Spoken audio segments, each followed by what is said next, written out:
Hello viewers, welcome in my YouTube lecture series.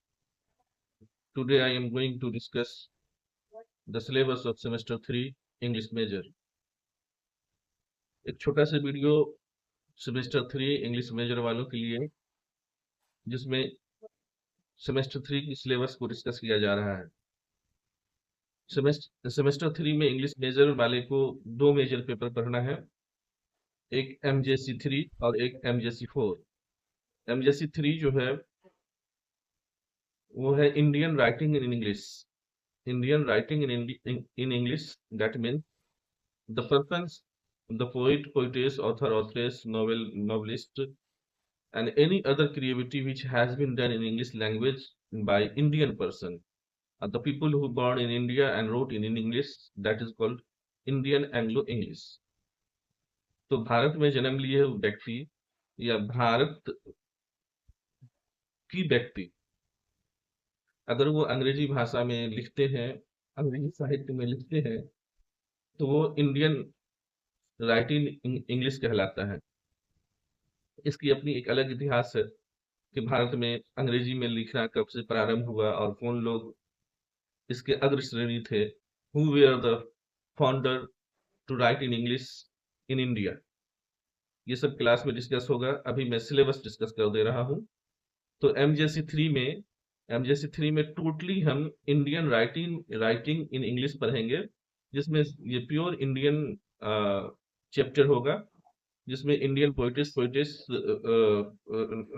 Novelist, dramatist, critics, यानी कि literature के जितने भी जेनर हैं वो सारे जेनर को इंडियन ने जो टच किया है फ्रॉम द वेरी बिगिनिंग, शुरुआती दौर से वहां से शुरू करेंगे।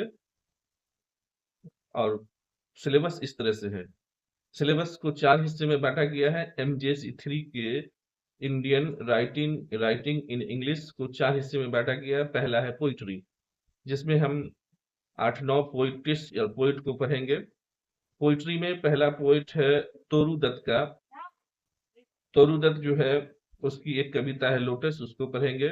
दूसरा पोइट है हेनरी दरेजियो, उसकी कविता है द हार्प ऑफ इंडिया और India my native land. Henry Derozio की दो कविता पढ़ेंगे, पहली कविता द हार्प ऑफ इंडिया और दूसरा इंडिया माय नेटिव लैंड। तीसरा पोइटिस है सरोजनी नायडू, जो फाउंडर पोइटिस कहलाती है। उसका एक पोइम है द प्लैंकिन बीरियर, इसको पढ़ेंगे। फिर कमला दास को पढ़ेंगे। कमला दास की बहुत सारी कविताएं हैं, पोइट्री है, पोइम्स हैं, और Kamala Das is very significant and remarkable poetess. Kamala Das को स्पेशली हम लोग पढ़ेंगे। तो कमला दास की जो पोइट्री है एक एन इंट्रोडक्शन, वो भी सिलेबस में है। उसके बाद निजिम इजकिल की पोइम है द नाइट ऑफ स्कॉर्पियन। फिर इम्तियाज ढक्कर की एक पोइम है पर्दा। और फिर विक्रम सेठ जो बहुत बड़े राइटर हैं, उसकी एक पोइम है अ लिटिल डिस्टेंस। तो Indian writing in English major 3 का पहला पोर्शन पोइट्री है, और उस पोइट्री में तोरू दत्त का द लोटस, हेनरी दरेजियो का the harp of India, India my native land, Sarojini Naidu का द प्लैंकिन मिरर, कमला दास का एन इंट्रोडक्शन, निजिम इस्किल का the night of scorpion, Imtiaz Dharker का पर्दा, विक्रम सेठ का अ लिटिल डिस्टेंस, ये पोइम हम लोग पढ़ेंगे। MJC 3 का दूसरा सेक्शन है नॉवेल और ड्रामा का। तो नॉवेल में एक नॉवेल हमको पढ़ना है, R.K. नारायणन का एक नॉवेल है द बैचलर ऑफ आर्ट्स, इसको पढ़ना है। और गिरीश कर्नाड जो बहुत ही फेमस पोइट है, जो फेमस ड्रामाटिस्ट है हिंदी के और इंग्लिश के भी, तो गिरीश कर्नाड का एक प्ले है हयावादना, उसको पढ़ेंगे। फिर प्रोज में हम लोग टच करेंगे 4 राइटर को, 4 ऑथर को या स्कॉलर को। तो प्रोज में पहला है पंडिता रमाबाई, इसका एक एस्से है विडोहुड, उसको पढ़ेंगे। दूसरा है आर एन टैगोर, रविन्द्रनाथ टैगोर, उसकी एक एस्से है द स्पिरिट ऑफ फ्रीडम, इसको पढ़ेंगे। उसके बाद बी आर अम्बेडकर, बाबा साहब अम्बेडकर का एक एस्से है द एनिहिलेशन ऑफ कास्ट, इसको पढ़ेंगे।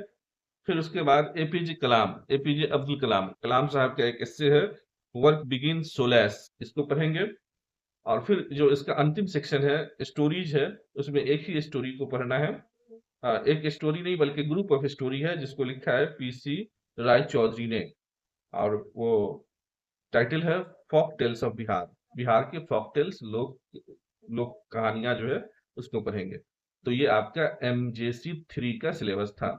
एमजेसी 3 जो है वो pure Indian writing in English है, जिसमें पोइट्री पढ़ेंगे, फिर नॉवेल और ड्रामा पढ़ेंगे, एक नॉवेल पढ़ेंगे, एक ड्रामा पढ़ेंगे, फिर 4 प्रोज पढ़ेंगे और एक शॉर्ट स्टोरी पढ़ेंगे।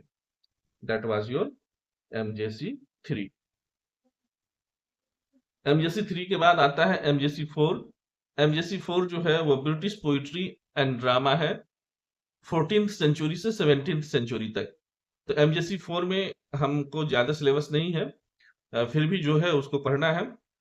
एमजेसी 4 में पहला है जियोफ्री चौसर का प्रोलॉग पढ़ना है, प्रोलॉग में वाइफ ऑफ बाथ को पढ़ना है।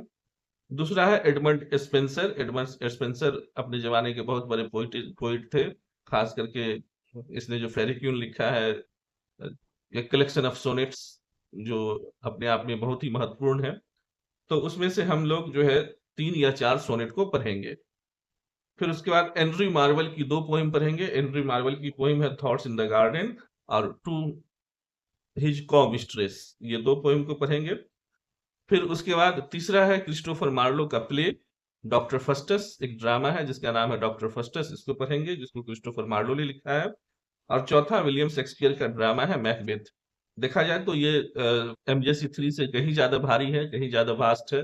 एमजेसी 3 तो आसान है क्योंकि उसमें पोइट्री है और एसेंस है, लेकिन यहाँ एमजेसी 4 में जिस तरह के ड्रामा, आपको शेक्सपियर का ड्रामा पढ़ना है मैकबेथ, जो अपने आप में बहुत टफ है। क्रिस्टोफर मार्लो का ड्रामा ट्रेजेडी ड्रामा है डॉक्टर फस्टस, ये भी बहुत टफ है। फिर उसके बाद मार्वल का जो है कि 2 पोएम पढ़ना है, थॉट्स इन द गार्डन और टू हिज होम मिस्ट्रेस को पढ़ना है। फिर एडमंड स्पेंसर के 3 सोनेट्स को पढ़ने हैं और जॉफ्री चौसर के प्रोलॉग को पढ़ना है। इस तरह से आपका सिलेबस कंप्लीट होता है। यानी कि सेमेस्टर 3 में 2 मेजर पेपर है। एक पहला मेजर पेपर एमजेसी 3 कहलाता है और दूसरा मेजर पेपर एमजेसी 4 कहलाता है। एमजेसी 3 जो है वो इंडियन इंग्लिश राइटिंग पे बेस्ड ऑन है और एमजेसी 4 है वो ब्रिटिश राइटर पे बेस्ड ऑन है। और कोई जानकारी आपको चाहिए तो you can come in the group और in my personal WhatsApp number and ask me. मेरे आईडी को सब्सक्राइब जरूर करें। Thank you very much.